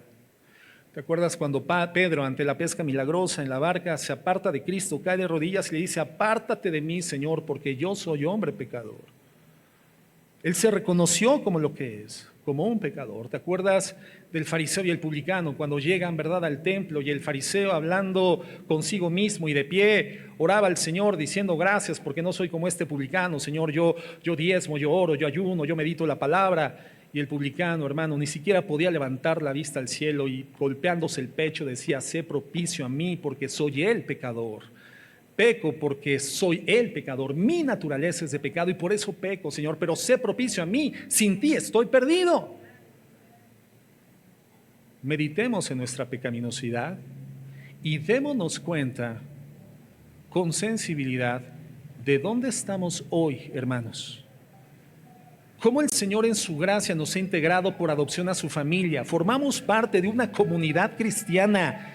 Hoy, hermanos, dejamos de ser parias espirituales en el universo. No teníamos Dios, no teníamos patria, no teníamos ciudadanía espiritual, éramos nada. Pero por la gracia de Dios, el Señor nos sacó de la culpabilidad del pecado, puso la culpa sobre su cuerpo en la cruz del Calvario y gracias a esa sustitución nosotros fuimos trasladados al reino de la luz, hermanos. Estamos aquí en esta comunidad por gracia. Somos cristianos por gracia, no porque lo merezcamos, porque aún continuamos siendo pecadores. Y el 99% de los pecados que cometemos lo hacemos en conciencia, porque Dios nos dio el Espíritu Santo y el Espíritu Santo nos da convicción de que lo que hacemos está mal cuando lo hacemos mal.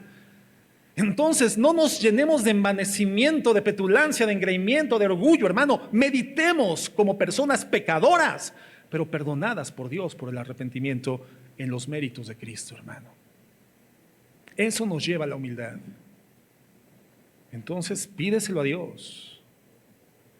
Medita, reflexiona en tus insuficiencias y entiende que lo que tienes no es por ti, es porque te fue dado. En tercer lugar, medita en tu pecaminosidad. Y en cuarto y último lugar, reflexiona frecuentemente en la dignidad de Dios, en su grandeza, en su poder, su majestuosidad, su santidad. Juan el Bautista, acuérdate lo que dijo de Jesús, Juan el Bautista. Cristo dijo de Juan que entre los hombres nacidos de mujer no había nadie tan grande como Juan el Bautista.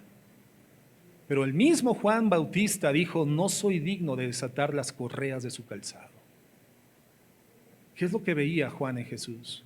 Su santidad, su majestuosidad, su grandeza, su grandeza.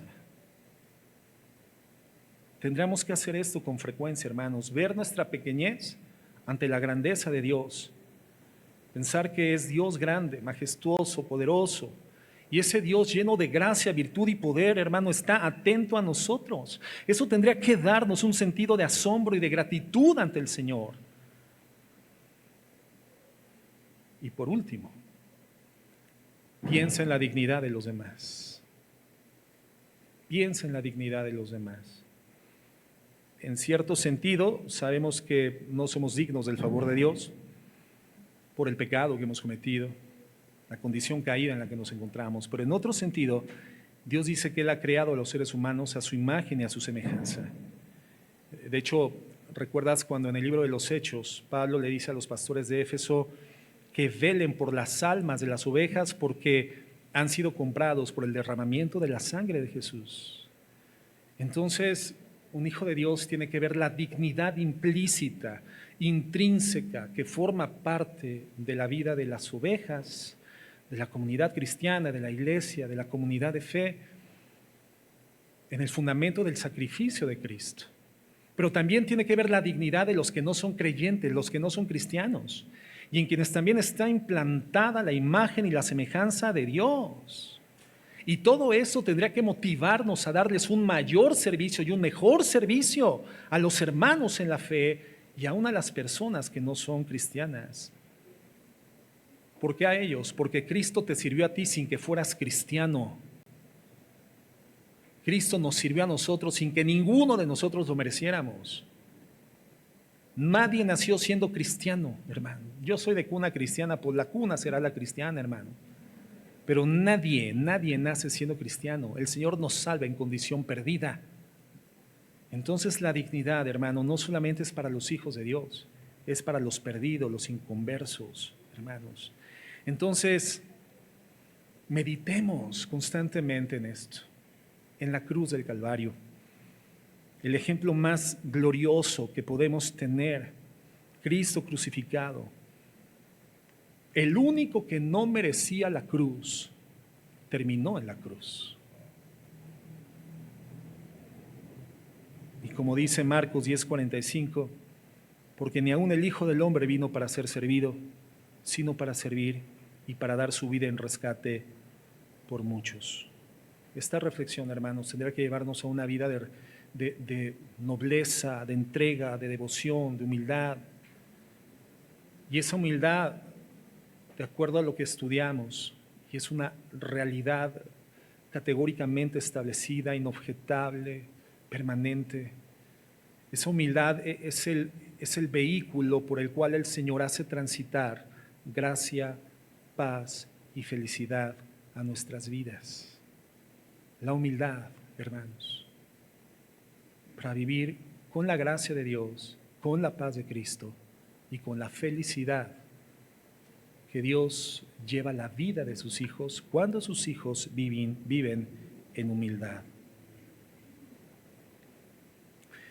Entonces, cuando vemos que necesitamos dar a los demás y creemos, es que ese sacrificio me puede dejar vacío, pastor, es que si entrego esto, yo también lo necesito, y es que si yo pienso en Él antes que en mí, va a haber un vacío. Bueno, el Señor te está diciendo, yo voy a llenar esos vacíos, producto de tu entrega, tu sacrificio, tu amor incondicional, yo lo voy a llenar de gracia, de paz y de felicidad. Pero si quieres continuar enfocándote en salvar tu vida, la vas a perder. Pero si pierdes tu vida por causa de mí, del Evangelio, verdaderamente hallarás la vida. Entonces, ¿qué tenemos que hacer? Pues orar, pedir a Dios que haya en nosotros esa misma actitud que hubo en Cristo Jesús, que no estimó ser igual a Dios como cosa que aferrarse, y humillándose a sí mismo, hermano, llegó a la cruz. Iniciando desde casa. Iniciando desde casa. Vamos a orar.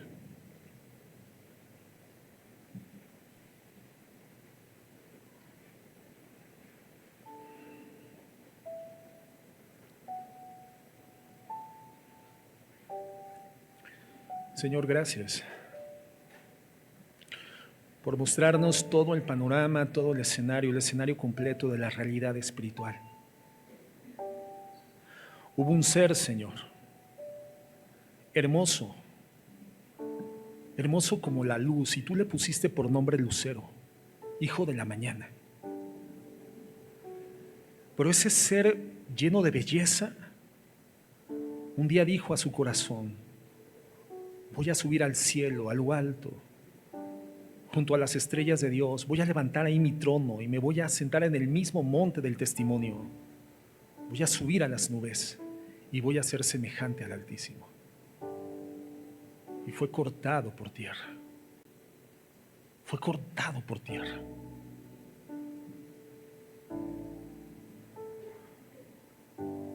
Pero hay otro ser glorioso y divino, preexistente, fuente de todo lo creado. Tu bendito Hijo Jesucristo, Jesús de Nazaret, que siendo en forma de Dios, no estimó el ser igual a Dios como cosa que aferrarse. No estimó lo más glorioso, no estimó lo más extraordinario como algo a que aferrarse de manera egoísta. No. Y entonces lo que hizo fue despojarse. Y tomó la forma de un siervo y se hizo semejante a los seres humanos, a los hombres y a las mujeres. Y ya en forma de ser humano se volvió a humillar a sí mismo a través de la obediencia, una obediencia que lo llevó a la muerte, y la peor de las muertes, la muerte de cruz, la más vergonzosa y humillante. Una muerte que demandaba todo, absolutamente todo. Y no solamente una muerte así, demandaba una vida de entrega, de devoción y de servicio. Y esa es la humildad a la cual tu palabra apunta, Señor. Esa es la humildad que deriva en un reflejo nítido de quién eres tú. Esa es la humildad, Señor, que permitirá que mis hijos te vean a ti en mi hogar a través de mi vida. Que mi esposa te vea a ti a través de mí.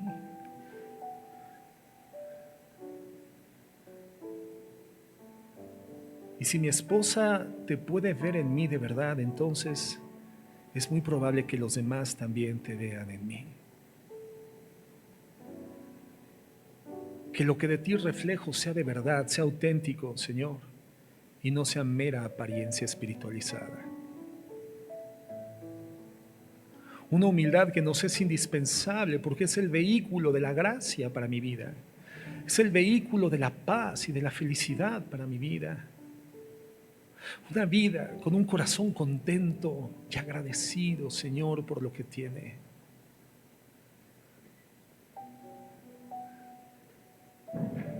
Y cualquier aspiración que en mi vida exista sea puesta a los pies de la cruz. Y si eso a lo que aspiro te glorifica y te bendice, Señor, sé en el tiempo perfecto de tu voluntad. Ayúdanos, mi Dios, porque somos tan falibles. Buscamos tanto la aprobación de los demás, el ser aceptables, el ser agradables, y nos olvidamos de agradarte a ti. Perdónanos, mi Dios, y ayúdanos a llevar la cruz, caminar el camino de la cruz, el camino de la humildad y del servicio. Bendecimos tu nombre, Señor. Sea para tu honra y gloria. En Cristo Jesús. Amén y amén.